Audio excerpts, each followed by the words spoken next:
IAS institute నిర్వహిస్తున్న all India scholarship exam pass అవ్వండి. 2 years ఫీజులో 50% మాత్రమే పే చేయండి. కోలీవుడ్ షేక్ అవుతోంది, టాలీవుడ్ కూడా షాక్ అవుతోంది. ఏంటి విషయం అనుకుంటున్నారా? తారల మధ్య విభేదాలు తారాస్థాయికి చేరడమే. Nayanthara versus Dhanush topic breaking news గా మారింది. ధనుష్ చేసిన పనికి నయనతార గరం అవుతున్నారు. ఈ చిల్లర పనులేంటి ధనుష్ అంటూ తిట్టిపోస్తున్నారు. ఇంతకీ ఏం జరిగింది వారి మధ్య? ధనుష్ పై లేడీ సూపర్ స్టార్ ఆగ్రహానికి కారణం ఏంటి?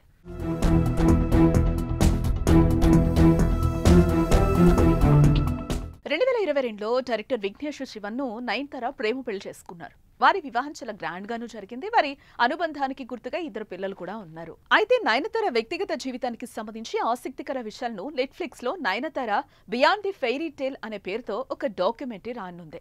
ఈ డాక్యుమెంటరీలో తమిళ దర్శకుడు విఘ్నేష్ శివన్ తో నయనతార ఎలా ప్రేమలో పడిందనేదే ఉండబోతోంది.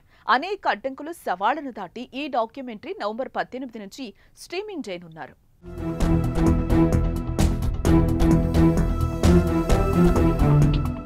అయితే డాక్యుమెంటరీ ట్రైలర్లో నేను రౌడీని షూటింగ్ టైంలో తీసిన 3 సెకండ్ల వీడియో క్లిప్ ఉపయోగించారు. తన అనుమతి లేకుండా మూవీ బిట్స్ ఉపయోగించడంపై ఆ సినిమా నిర్మాత ధనుష్ సీరియస్ అయ్యాడు.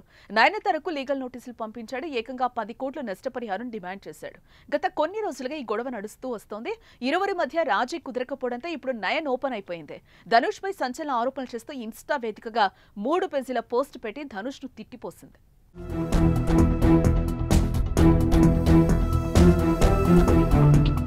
తండ్రి ప్రముఖ డైరెక్టర్ అయిన అన్నయ్య అండతో నటుడిగా ఎదిగిన నువ్వు ఇది చదివి అర్థం చేసుకుంటావని అనుకుంటున్నాను.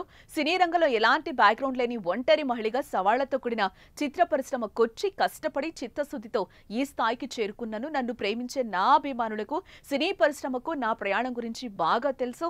నా డాక్యుమెంటరీ కోసం పలువురు సినీ ప్రముఖులు సాయం చేశారు. దీని రిలీజ్ కోసం నేను నా ఫ్యాన్స్ ఎదురు చూస్తున్నాం. అయితే మాపై నీకు పగుంది, కానీ అది ఈ ప్రాజెక్టు కోసం కష్టపడిన వారి జీవితాలపై అది ప్రభావం చూపిస్తుంది. నా శ్రేయోభిలాషులు చెప్పిన మాటలు, నా సినిమా క్లిప్స్ ఇందులో జోడించాం. కానీ నాకు ఎంతో ప్రత్యేకమైన నానుం రౌడీదాన్ ఉపయోగించలేకపోయాం. అందులోని పాటలు మా డాక్యుమెంటరీకి బాగా సెట్ అవుతాయి. కానీ ఎన్నిసార్లు రిక్వెస్ట్ చేసినా నువ్వు నో చెప్పడం నా మనసును ముక్కలు చేసిందని నయనతార రాసుకొచ్చారు.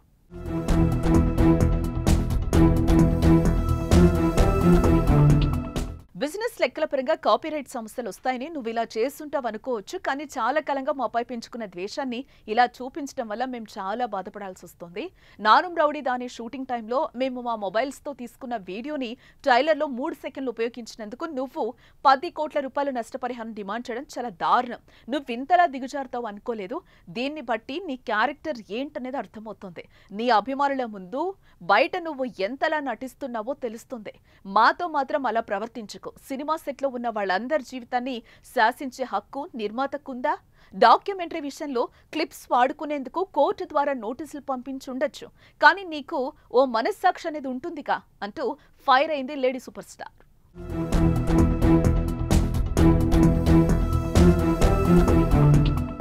సినిమా రిలీజ్ అయి 10 ఏళ్లు దాటిపోయింది. అయినా సరే ఇప్పటికే బయటకు ఒకలా లోపల మరోలా నటిస్తూ ప్రపంచాన్ని ఎలా మోసం చేస్తున్నావు?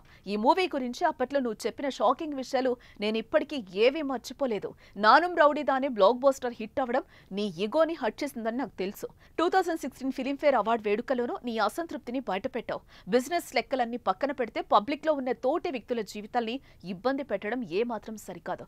ఇలాంటి విషయాల్లో కాస్త మర్యాదగా ప్రవర్తిస్తే బెటర్.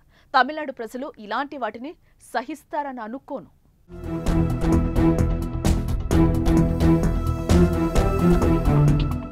ఈ లెటర్ ద్వారా ఒక్కటే విషయం చెప్పాలనుకుంటున్నాను. నీకు తెలిసిన వాళ్ళు సక్సెస్ అవ్వడం చూసి ఈగో పెంచేసుకున్నావు. దాన్ని నీ మనసులో నుంచి తీసివేస్తావని అనుకుంటున్నాను. ప్రపంచం అందరిది. నీకు తెలిసిన వాళ్ళు ఎదిగితే తప్పేం కాదు. బ్యాక్గ్రౌండ్ లేని వాళ్ళు స్టార్స్ అయితే తప్పేం కాదు. హ్యాపీగా ఉంటే తప్పేం కాదు. ఇవన్నీ జరగటం వల్ల నువ్వు కోల్పోయేదేం లేదు. ఇప్పటి వరకు నేను చెప్పిన దాన్ని మొత్తం మార్చేసి కొత్త కథ అల్లేసి రాబోయే ప్రీ రిలీజ్ ఈవెంట్లో మరోలా చెప్తావని నాకు తెలుసు అని నయనతార సంచలన ఆరోపణలు చేసింది. మరి దీనిపై ధనుష్ రియాక్షన్ ఎలా ఉంటుందో చూడాలి.